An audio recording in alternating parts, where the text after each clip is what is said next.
The opening days of 2026 felt like a bad dream for both Russia and China. A relationship once praised as one of the strongest alliances on the world stage has taken a sharp and unsettling turn. The grand smiles and ceremonial handshakes between Xi Jinping and Vladimir Putin have faded, replaced by quiet maneuvering behind closed doors. And hidden behind those doors is a harsh reality tied to Russian electricity and the Kremlin's long-promised ambitions that never came true. Beijing no longer views Russia's energy supply as a prize. Instead, it sees it as extra weight it does not need to carry. The often repeated promise of an unbreakable friendship has slowly disappeared, leaving behind a cold silence along the frozen banks of the Amur River. I'm away. And this is Away News, where we look beyond the headlines to show you what's really going on. Today's story signals the clear end of an era. Russia's biggest energy link to Asia once, described as Moscow's strongest answer to Western pressure, was not destroyed by weapons or attacks. It was ended by a calm, paperwork-filled decision from Beijing. For years, Putin insisted that if the West turned away, Russia would simply lean eastward. But on that morning, reality hit hard. Russian electricity had become too costly and no longer necessary, even for China. This wasn't a minor disagreement or a short-term pause.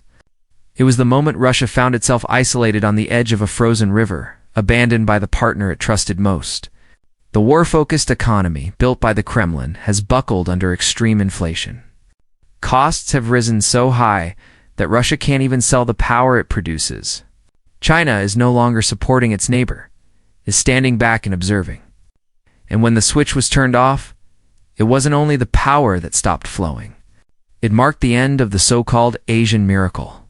Before we move on, if you want clear updates on global economics and world politics that many outlets avoid, subscribe now and turn on notifications. Share your thoughts in the comments and pass this video along to anyone who wants to understand what's really unfolding. Your support helps keep this channel going. Now let's continue. To fully grasp what happened, we need to step away from polished diplomatic rooms and focus on a harsh, frozen border where numbers and physical limits decide everything. The Amur River region. The core of the Russia-China energy trade was the 500 kilovolt Amur-Heihe transmission line. For years, it carried surplus electricity from Russia's massive hydroelectric plants into China's industrial zones. That flow stopped completely on January 1, 2026, following a decision that changed everything. So how did two nations that promised endless cooperation reach a point where the light suddenly went out? The answer is simple and unforgiving, and no amount of propaganda can hide it. Russia's state electricity exporter, Interro, sent China's State Grid Corporation a new price list for 2026. The cost was set at 4,300 rubles per megawatt hour, roughly $45. Chinese officials compared that figure with their own production costs and were stunned. China could generate electricity at home for about 3,900 rubles, or around $41. That 400 ruble gap isn't just about money. It shows how badly Russia's economy has weakened. China followed the most basic business rule. If imported power costs more than what you can produce yourself, there's no reason to buy it.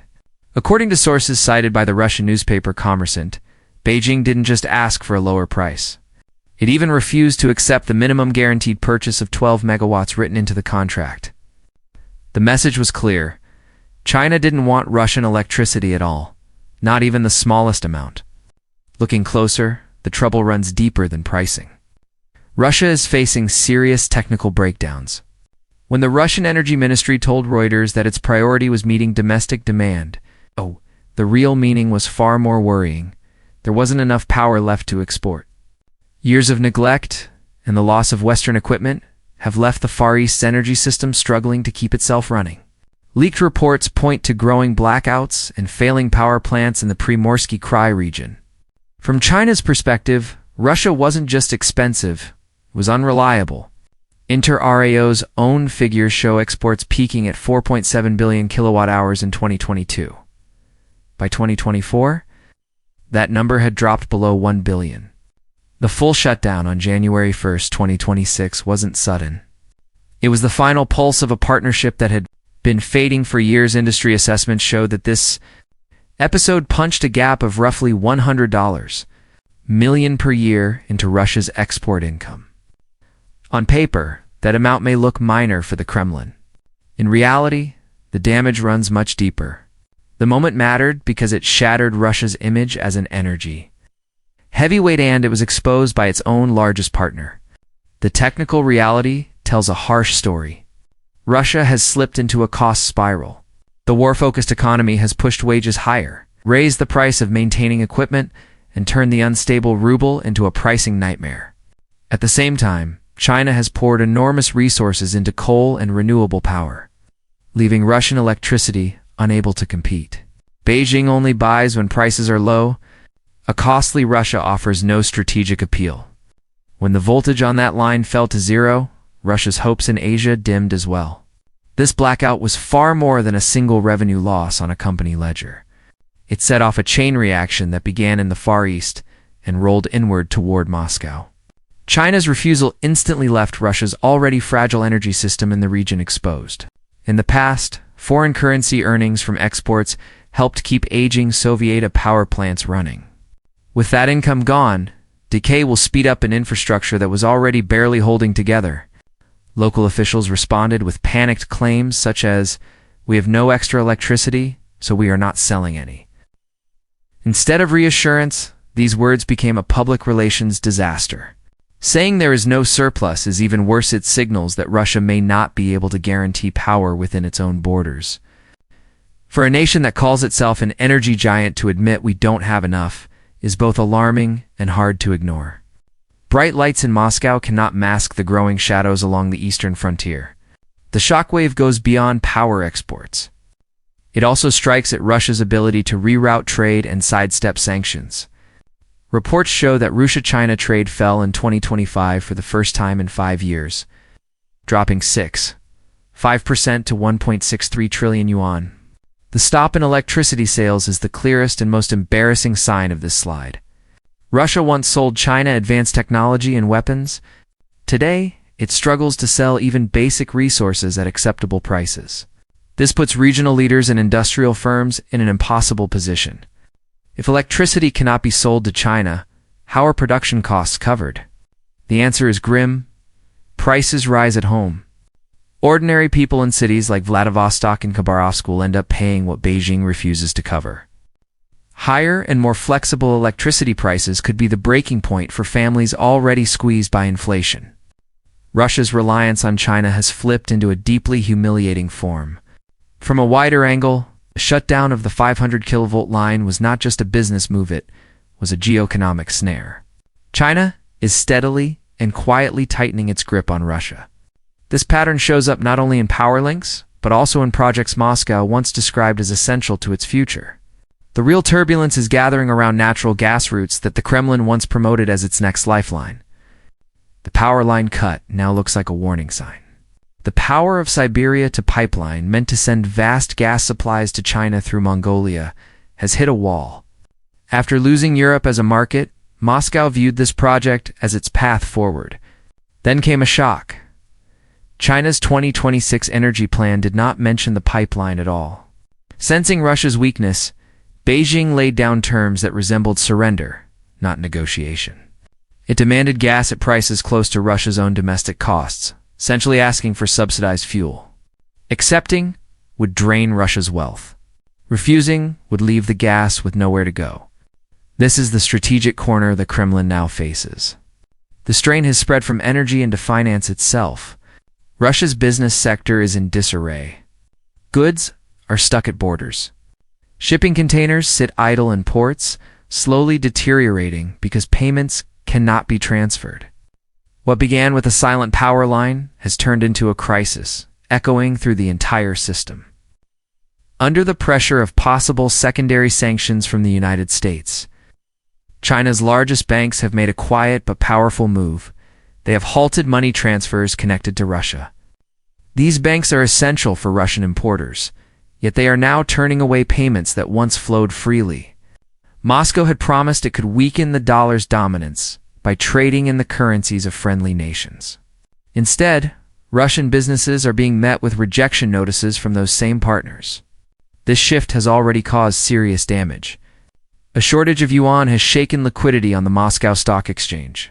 The ruble keeps sliding, even when compared to the money of countries Russia calls allies. For years, Russia's guiding belief was simple: energy equals power.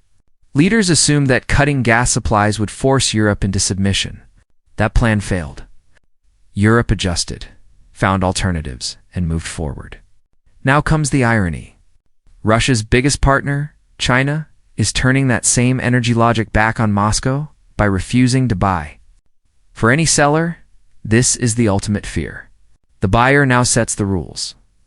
And the message from Beijing is blunt: the product costs too much, offers too little value, and isn't worth the deal. For Russia's elite and wealthy power brokers, this is more terrifying than losing a military clash. Military setbacks can be explained away. Economic rejection by China cannot. It signals something deeper.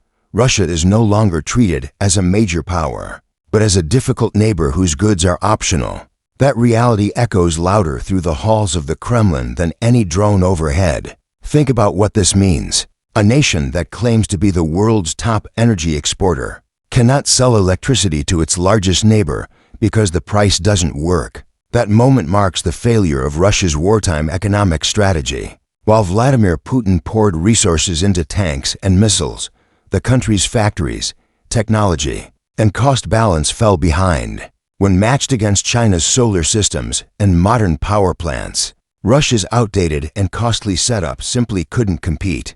This is like an economic loss of sight.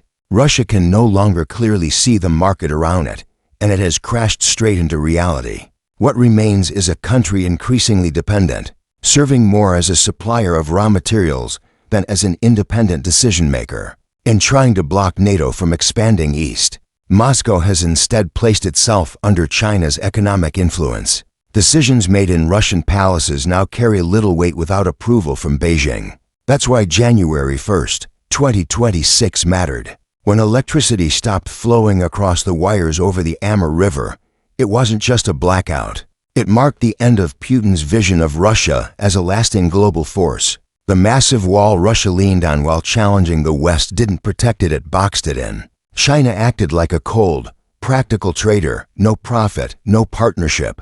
History may remember 2026 not as the year Russia embraced Asia, but as the year it was absorbed by it.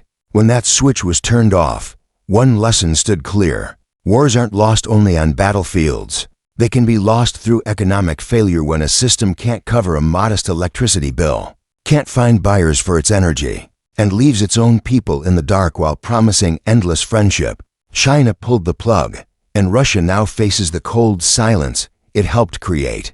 This isn't a cautionary tale. It's the opening chapter of an ending. The lights are off. If you want to keep up with stories that uncover the real changes shaping global power, subscribe to my channel, Away News, right now. Share your thoughts in the comments about Russia's economic troubles and China's strategy, and pass this analysis along to anyone who wants to understand what's really happening behind closed doors. Stay informed, stay alert, and I'll see you next time.